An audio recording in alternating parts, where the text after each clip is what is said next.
ஓம் சாந்தி. 18/6/2025 காலை முரளி. முரளியின் சாரம். பாபா சொல்றார், இனிமையான குழந்தைகளே, இது ருத்ர ஞான யக்யம் ஆகும். இதை சுயம் பகவான் படைத்திருக்கின்றார். இதில் நீங்கள் உங்களுடைய அனைத்தையும் ஸ்வாகா செய்யுங்கள். ஏனென்றால் இப்பொழுது வீட்டுக்கு திரும்பி செல்ல வேண்டும். இனிமையான குழந்தைகளே, இது ருத்ர ஞான யக்யம் ஆகும். இதை ஸ்வயம் பகவான் படைத்திருக்கின்றார்.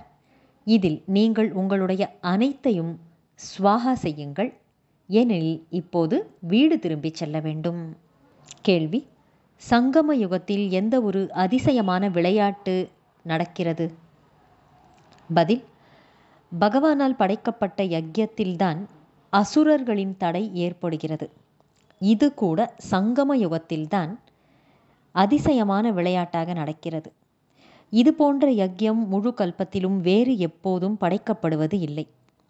இது சுயராஜ்யம் அடைவதற்கான ராஜஸ்வ அஸ்வமேத யக்யம் ஆகும்.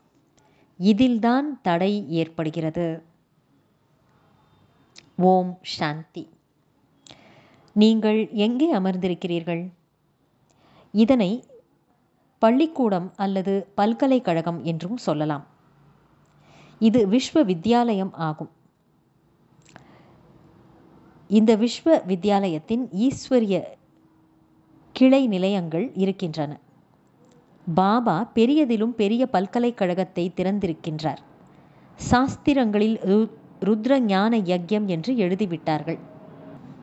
இந்த சமயத்தில் சிவபாபா இந்த பாடசாலை அல்லது பல்கலைக்கழகத்தை திறந்திருக்கின்றார் என்பதை குழந்தைகளாகிய நீங்கள் தெரிந்திருக்கிறீர்கள். உயர்ந்ததிலும் உயர்ந்த தந்தை கற்பிக்கின்றார். பகவான் நமக்கு கற்பிக்கிறார் என்பது குழந்தைகளுடைய புத்தியிலே நினைவிருக்க வேண்டும். பகவானுடைய யக்யம் படைக்கப்பட்டுள்ளது. இது பெயர் பெற்றதாகும். ராஜஸ்வ அஸ்வமேத ருத்ர ஞான யக்யம் ஆகும். ராஜஸ்வ என்றால் சுயராஜ்யத்திற்காக என்று பொருள். அஸ்வமேத என்றால் பார்ப்பதற்கு என்னவெல்லாம் தெரிகிறதோ அவை அனைத்தையும், அதாவது உடல் என்ற குதிரை உட்பட அனைத்தையும் ஸ்வாகா செய்து கொண்டிருக்கிறீர்கள். சரீரம் கூட ஸ்வாகா ஆகிவிடுகிறது. வேள்வியின் இடுபொருள் ஆகிவிடுகிறது. ஆத்துமா ஸ்வாகா ஆக முடியாது. அனைவருடைய சரீரங்களும் ஸ்வாகா ஆகிவிடும். மீதி ஆத்துமாக்கள் திரும்பி சென்று விடுவார்கள். இது சங்கம யுகமாகும். நிறைய ஆத்துமாக்கள் சென்று விடுவார்கள்.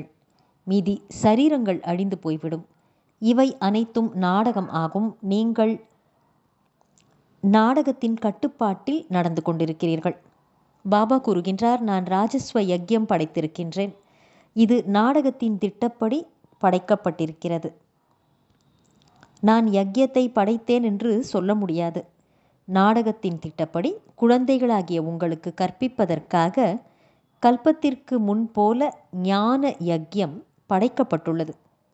நான் படைத்தேன், பாபா படைத்தேன் என்பதற்கும் கூட அர்த்தம் இல்லை. இது நாடக திட்டப்படி படைக்கப்பட்டுள்ளது. கல்ப கல்பமாகவும் படைக்கப்படுகிறது. இந்த நாடகம் உருவாக்கப்பட்டுள்ளதல்லவா? நாடகத்தின் திட்டப்படி ஒருமுறைதான் யக்யம் படைக்கப்படுகிறது. இது ஒன்றும் புதிய விஷயம் இல்லை. சரியாக 5000 ஆண்டுகளுக்கு முன்பு கூட சத்யுகம் இருந்தது. இப்போது மீண்டும் சக்கரம் திரும்ப சுற்றி கொண்டிருக்கிறது. மீண்டும் புதிய உலகம் ஸ்தாபனை ஆகி கொண்டிருக்கிறது. நீங்கள் புதிய உலகத்தில் சுயராஜ்யத்தை அடைவதற்காக படித்து கொண்டிருக்கிறீர்கள். கண்டிப்பாக தூய்மையாக ஆக வேண்டும். யார் ஆவார்கள் என்றால், யார் நாடகத்தின்படி கல்பத்துக்கு முன்னால் ஆகியிருந்தார்களோ, யார் நாடகத்தின்படி கல்பத்திற்கு முன்னால் ஆகியிருந்தார்களோ அவர்கள்தான் ஆவார்கள். இப்போதும் ஆவார்கள். சாட்சியாக இருந்து நாடகத்தை பார்க்க வேண்டும். கூடவே முயற்சியும் செய்ய வேண்டியுள்ளது. குழந்தைகள் வழியையும் கூற வேண்டும். முக்கியமான விஷயம் தூய்மையுடையதாகும். பாபாவை அழைப்பதே, நீங்கள் எங்களை தூய்மை ஆக்கி இந்த மோசமான உலகத்திலிருந்து அழைத்து செல்லுங்கள் என்பதற்காகவே. பாபா குழந்தைகளை வீட்டிற்கு அழைத்து செல்லத்தான் வருகின்றார். குழந்தைகளுக்கு நிறைய பாயிண்ட்டுகள், நிறைய கருத்துக்கள் கொடுக்கப்படுகின்றன. இருந்தாலும் பாபா கூறுகின்றார், முக்கியமான விஷயம் மன்மனாபவ என்பதாகும். அதாவது மனதால் ஒருவரையே நினைப்பது. தூய்மையாவதற்காக பாபாவை நினைவு செய்கிறோம். இதை மறக்கக்கூடாது. எந்த அளவிற்கு நினைவு செய்வீர்களோ அந்த அளவிற்கு நன்மை ஏற்படும். சார்ட்டு வைக்க வேண்டும். இல்லை என்றால் பிறகு கடைசியில் தோற்று போய்விடுவீர்கள். நாம் தான் சத்தோ பிரதானமானவர்களாக இருந்தோம். வரிசை கிரமமான முயற்சியின்படி யார் உயர்ந்தவர்களாக ஆகிறார்களோ அவர்கள்தான் அதிகம் உழைக்க வேண்டி இருக்கும் என்பதை குழந்தைகள் புரிந்து கொள்கிறார்கள். இன்னும் கொஞ்ச காலம்தான் இருக்கிறது என்பதை புரிந்து கொள்கிறார்கள். பிறகு சுகத்தின் நாட்கள் வரும் என்பது நினைவில் இருக்க வேண்டும். நம்முடைய அளவற்ற சுகத்தின் நாட்கள் வரப்போகின்றன. பாபா ஒரு முறைதான் வருகின்றார். துக்கதாமத்தை அழித்து நம்முடைய சுகதாமத்திற்கு அழைத்து செல்கின்றார். இப்போது நாம் ஈஸ்வரிய குடும்பத்தில் இருக்கின்றோம். பிறகு தெய்வீக குடும்பத்திற்கு செல்வோம் என்று குழந்தைகளாகிய நீங்கள் தெரிந்திருக்கிறீர்கள். இந்த சங்கம யுகம்தான் உயர்ந்த புருஷோத்தமர்களாக ஆவதற்கான யுகம் என்று இந்த நேரத்தை பற்றித்தான் புகழ்ந்து பாடப்பட்டுள்ளது. நல்லது. தாரணைக்கான முக்கியமான சாரம். 1. உண்மையான வருமானத்தை சம்பாதித்து 21 பிறவிகளுக்கு தங்கள் அதிர்ஷ்டத்தை உருவாக்கி கொள்ள வேண்டும். சரீரத்தின் மீது எந்த நம்பிக்கையும் இல்லை என்பதால் சிறிதளவும் கூட வாய்ப்பை நழுவ விடக்கூடாது. 2. மோகத்தை வென்றவர்களாகி தங்கள் அனைத்தையும் ருத்ர யக்யத்தில் ஸ்வாஹா செய்ய வேண்டும். தங்களை அர்ப்பணித்து ஒரு பொறுப்பாளராகி பராமரிக்க வேண்டும்.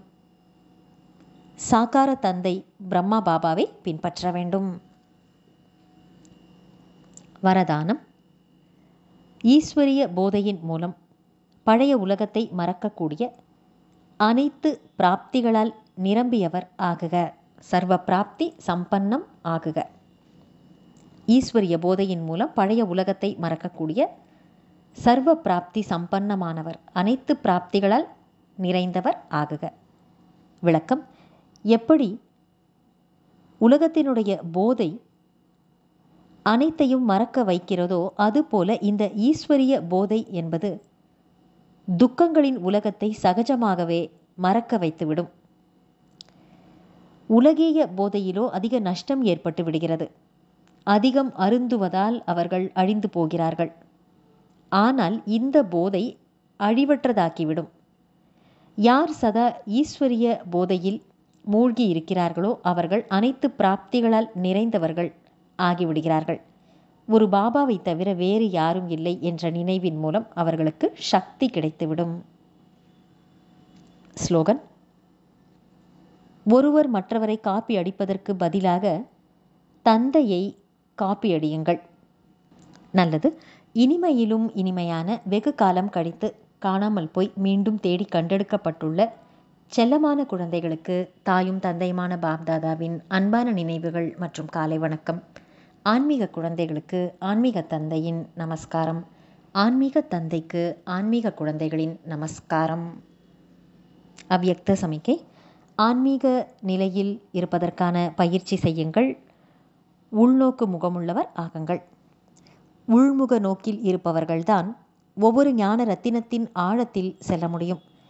ஞானத்தின் ஒவ்வொரு பாயிண்டின் ரகசியம் என்ன மற்றும் எந்த சமயம் எந்த விதிமுறை மூலம் அதனை காரியத்தில் அல்லது சேவையில் ஈடுபடுத்த வேண்டும், இந்த விதமாக அது பற்றி சிந்தனை செய்து பார்த்து அந்த இரகசியத்தின் ரசனையில் சென்று விடுங்கள். அப்போது உங்களால் போதையை, அதாவது ஆன்மீக போதையை அனுபவம் செய்ய முடியும். நல்லது. ஓம் சாந்தி.